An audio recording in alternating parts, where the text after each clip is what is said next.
യേശുവിന്റെ അപ്പനായ യോസഫിനെ കുറിച്ച് ബൈബിളിൽ വളരെ കുറച്ചു ഭാഗത്ത് മാത്രമേ പറയുന്നുള്ളൂ. യോസഫ് ഇങ്ങനെ പെട്ടെന്ന് അപ്രത്യക്ഷമാകാനുള്ള കാരണം എന്താണ്? സുവിശേഷങ്ങളിൽ യോസഫിനെ കുറിച്ച് പറഞ്ഞിട്ടുള്ള ഏറ്റവും അവസാനത്തെ ഭാഗം ഏതാണെന്ന് പറഞ്ഞാൽ യേശുവിന് 12 വയസ്സായ സമയത്ത് യെരുശലേമിലെ ദൈവാലയത്തിൽ പോയ സമയത്താണ്. അതിനുശേഷം സുവിശേഷങ്ങളിൽ എവിടെയും ക്രൂശീകരണം പോലുള്ള നിർണായക സമയത്ത് പോലും യോസഫിനെ കുറിച്ച് പറയുന്നില്ല. യോസഫിന്റെ ജീവചരിത്രം ആരാണ് നീക്കം ചെയ്തത്? നീസിയ കൗൺസിലിന്റെ സ്വാധീനം കൊണ്ടാണോ? അല്ലെങ്കിൽ അദ്ദേഹത്തിന്റെ നിറം കാരണമാണോ? അല്ലെങ്കിൽ അദ്ദേഹം ചെയ്ത ജോലി കാരണമാണോ? സത്യത്തിൽ അദ്ദേഹം അപ്രത്യക്ഷപ്പെടാനുള്ള കാരണം എന്താണ്? എല്ലാ പരീക്ഷണങ്ങളിലും കഷ്ടങ്ങളിലും ഭാര്യയുടെ കൂടെ നിന്ന് വളരെ ധീരനായ ഒരു മനുഷ്യനായിരുന്നു യോസഫ്. എന്നിട്ടും എന്തുകൊണ്ടാണ് യോസഫിനെ കുറിച്ച് ബൈബിൾ സംസാരിക്കാത്തത്? അതിന് അവർ പറയുന്ന കാരണം എന്താണെന്ന് പറഞ്ഞാൽ, മർക്കോസിന്റെ സുവിശേഷത്തിൽ യേശു തന്നെ യോസഫിന്റെ മകനാണ് എന്ന് പറയുന്നില്ല, മറിച്ച് മറിയയുടെ മകനായിട്ടാണ് പറയുന്നത് എന്നതാണ്. ബൈബിൾ ഇത്ര പെട്ടെന്ന് യോസഫിനെ കുറിച്ച് മൗനം പാലിക്കുന്നതിന്റെ കാരണം എന്താണ്? യേശു ദിവ്യ ദൗത്യം ചെയ്യുന്നത് യോസഫ് കണ്ടായിരുന്നോ? അതോ ഈ ലോകം മശിഹയെ തിരിച്ചറിയുന്നതിന് മുമ്പ് തന്നെ മരണപ്പെട്ടോ? യേശുവിന്റെ അപ്പനായ യോസഫിന്റെ ജീവിതത്തെക്കുറിച്ച് വിശദമായി നമുക്ക് ഈ വീഡിയോയിൽ നോക്കാം. ഈ ചാനൽ ആദ്യമായിട്ടാണ് നിങ്ങൾ കാണുന്നതെങ്കിൽ സബ്സ്ക്രൈബ് ചെയ്യുക. നമുക്കിനി വീഡിയോയിലേക്ക് കിടക്കാം.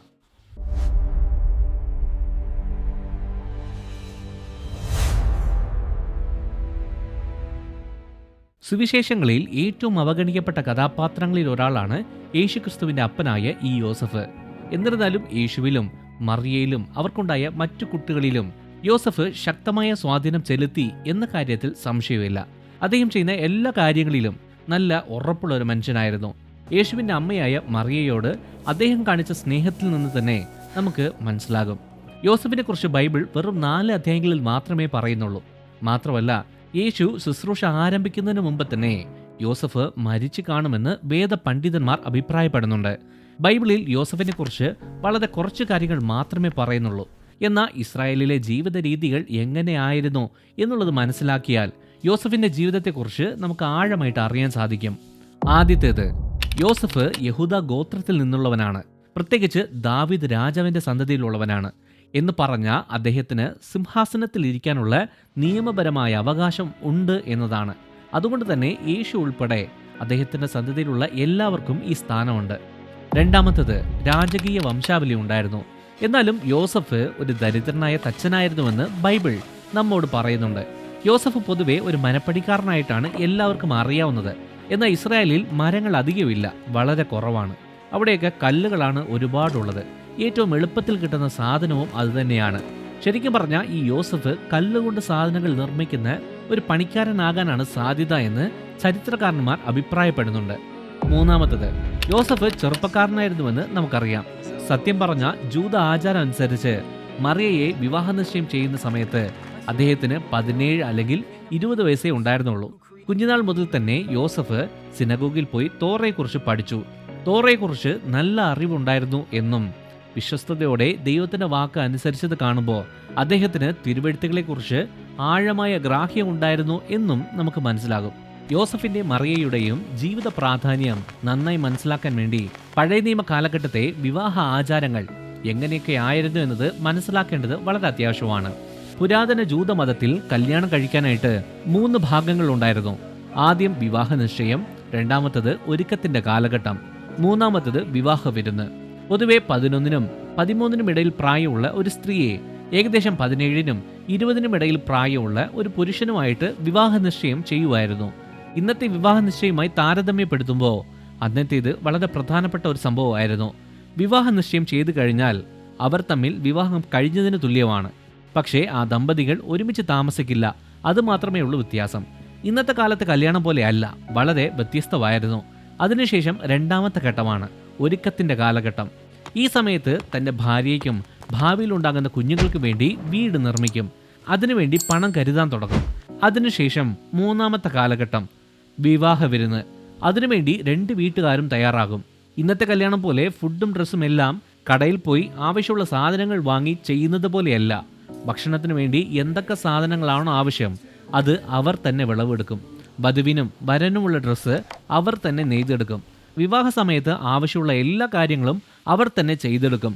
ഇങ്ങനെ എല്ലാ കാര്യങ്ങളും അവർ തന്നെ ചെയ്തെടുക്കുന്നത് കൊണ്ട് വിവാഹ നിശ്ചയം കഴിഞ്ഞാൽ പൊതുവെ കല്യാണം കഴിക്കാനായിട്ട് ഏകദേശം 1 വർഷം വരെ കാലതാമസം ഉണ്ടാകാറുണ്ട്.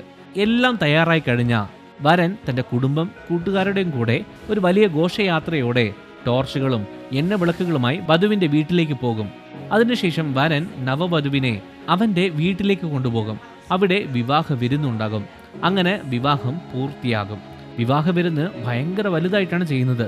ചിലപ്പോൾ 7 ദിവസം വരെ നീണ്ടു നിൽക്കാറുമുണ്ട്.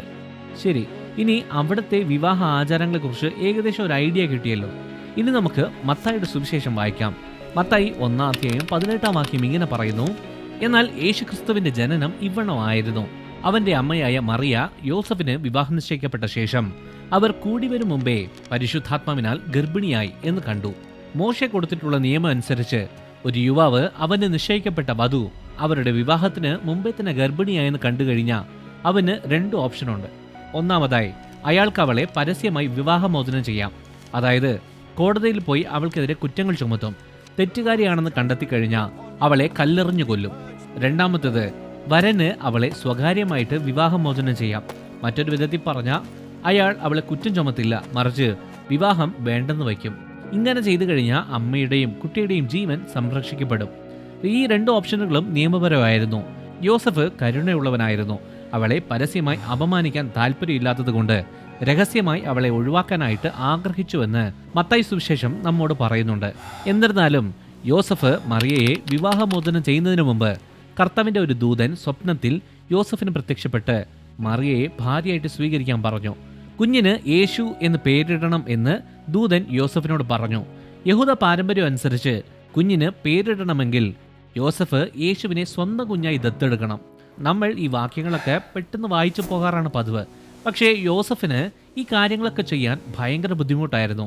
അവിടുത്തെ നാട്ടുകാരുടെ കാര്യം ഒന്ന് ആലോചിച്ച് നോക്കിക്കേ. അവർ എന്തൊക്കെ പറഞ്ഞു കാണും? വിവാഹത്തിന് മുമ്പ് തന്നെ മറിയ ഗർഭിണിയായെന്ന് എല്ലാവർക്കും അറിയാം. എന്നിട്ടും അവളെ കല്യാണം കഴിച്ചു. അങ്ങനെയാണെങ്കിൽ യോസഫ് തന്നെയായിരിക്കും വിവാഹത്തിന് മുമ്പ് മറിയയെ ഗർഭിണിയാക്കിയത്. അല്ലെങ്കിൽ ആരാണ് ഉത്തരവാദി എന്നുപോലും അറിയാത്ത കൊച്ചിൻ്റെ തന്തയാകാൻ പോണു എന്നൊക്കെ പറഞ്ഞു കാണും. എല്ലാവരും യോസഫിനെ സംശയത്തോടെ നോക്കിക്കാണാനേ സാധ്യതയുള്ളൂ.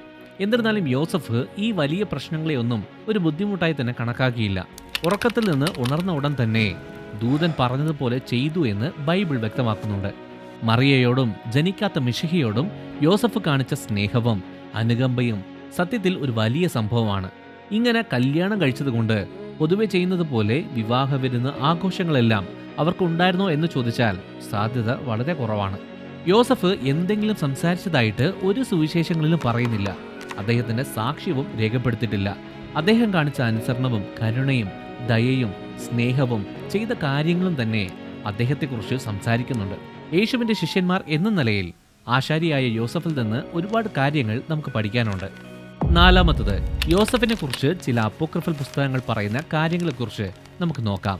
യേശുവിന്റെ പിതാവായ യോസഫ് നേരത്തെ തന്നെ വിവാഹിതനായിരുന്നു എന്നും അതിൽ വേറെ കുട്ടികൾ ഉണ്ടായിരുന്നു എന്നും ആദ്യകാല ക്രിസ്ത്യൻ പാരമ്പര്യങ്ങളിലും അപ്പോക്രിഫൽ പുസ്തകങ്ങളിലും കാണാം. എന്നാൽ ബൈബിളിൽ പറഞ്ഞിട്ടില്ല. അപ്പോക്രിഫൽ പുസ്തകമായ യാക്കോബിന്റെ സുവിശേഷം സൂചിപ്പിക്കുന്നത് യോസഫ് മുമ്പ് വിവാഹിതനായിരുന്നു എന്നാണ്.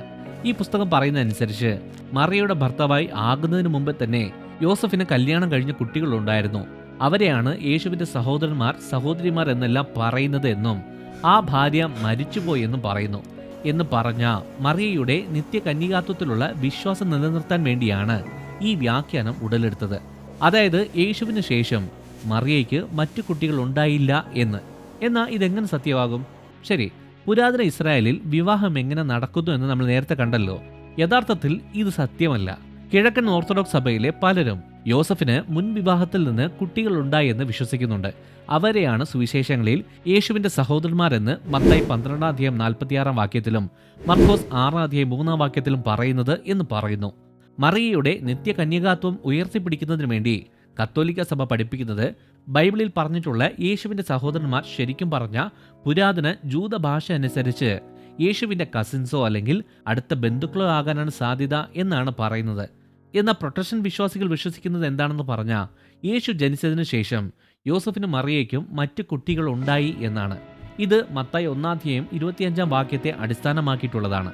അതിൽ ഇങ്ങനെ പറയുന്നു: മകനെ പ്രസവിക്കുന്നത് വരെ അവൻ അവളെ പരിഗ്രഹിച്ചില്ല എന്ന് പറഞ്ഞ അവർക്ക് പിന്നീട് സാധാരണ ദാമ്പത്യ ബന്ധം ഉണ്ടായിരുന്നു എന്നാണ്. യേശുവിന്റെ സഹോദരന്മാരായ ജെയിംസ്, യോസഫ്, സൈമൺ, യൂദ, യൂദാസ് എന്നിവരുടെ പേര് ബൈബിൾ വ്യക്തമായി പറയുന്നുണ്ട്. പേര് പറയാത്ത സഹോദരിമാരെക്കുറിച്ചും ബൈബിൾ പറയുന്നുണ്ട്. മർക്കോസ് 6:3 മത്തായി 13 55-56 വാക്യങ്ങൾ. യോസഫിന് നേരത്തെ ഭാര്യ ഉണ്ടായിരുന്നു എന്നതിനെ പിന്തുണയ്ക്കുന്ന ബൈബിൾ തെളിവുകൾ ഒന്നും തന്നെയില്ല. അഞ്ചാമത്തേത്, യോസഫിന്റെ മരണം. യോസഫ് എങ്ങനെ മരിച്ചു എന്നതിനെക്കുറിച്ച് എവിടെയും പറയുന്നില്ല. എന്നാൽ യേശു ശുശ്രൂഷയ്ക്ക് ഇറങ്ങുന്നതിന് മുമ്പേ തന്നെ മരണപ്പെട്ട് കാണുമെന്നും അല്ലെങ്കിൽ യേശു ക്രൂശിക്കപ്പെടുന്നതിന് മുമ്പേ തന്നെ അദ്ദേഹം മരിച്ചു കാണും എന്നാണ് പറയുന്നത്. യോസഫിന്റെ മരണം പറയാൻ ശ്രമിക്കുന്ന 2 അപ്പോക്രിഫൽ പുസ്തകങ്ങളുണ്ട്. പക്ഷേ അവ അമിതമായ സാങ്കല്പികമാണ് എന്ന് വേണം പറയാൻ. അദ്ദേഹം 111 വയസ്സ് വരെ ജീവിച്ചിരുന്നു എന്നാണ് ഈ പുസ്തകം പറയുന്നത്. എന്നാൽ ഈ വാദം തികച്ചും വ്യാജമാണ്. യോസഫിനെക്കുറിച്ച് വിശ്വസിക്കാൻ പറ്റുന്ന രീതിയിലുള്ള വിവരണങ്ങൾ സുവിശേഷങ്ങളിൽ മാത്രമേ ഉള്ളൂ. കാരണം പിന്നീടുള്ള ഭക്തിപരമായ കഥകൾ അദ്ദേഹത്തിന്റെ പ്രതിച്ഛായയെ വളച്ചൊടിക്കുന്നു. അതുകൊണ്ട് ബൈബിൾ അദ്ദേഹത്തിന്റെ മരണത്തെക്കുറിച്ച് പ്രത്യേകമായി എടുത്തു പറയാത്തത് കൊണ്ട് തന്നെ അദ്ദേഹം എങ്ങനെ മരിച്ചുവെന്ന് നമുക്ക് ഉറപ്പിച്ചു പറയാൻ കഴിയില്ല. ഇത് ക്രിസ്മസ് മാസമാണല്ലോ. യേശുവിന്റെ അമ്മയായ മറിയയുടെ ജീവിതത്തെക്കുറിച്ചും യേശു സ്വർഗാരോഹണം ചെയ്തതിനു ശേഷം മറിയ ചെയ്ത അവിശ്വസനീയമായ കാര്യങ്ങളെക്കുറിച്ചും മറിയ ജീവിച്ച ജീവിതത്തെക്കുറിച്ചും അപ്പോസ്തലനായ യോഹന്നാൻ മറിയയെ എങ്ങനെ പരിപാലിച്ചു എന്നതിനെക്കുറിച്ച് വീഡിയോ വേണമെന്നുള്ളവർ താഴെ കമന്റ് ചെയ്യുക. ഈ വീഡിയോ ഇഷ്ടമായ ലൈക്ക് ചെയ്യുക, ഈ ചാനൽ സബ്സ്ക്രൈബ് ചെയ്യുക. നിങ്ങൾ ദൈവത്താൽ അനുഗ്രഹിക്കപ്പെട്ടവർ.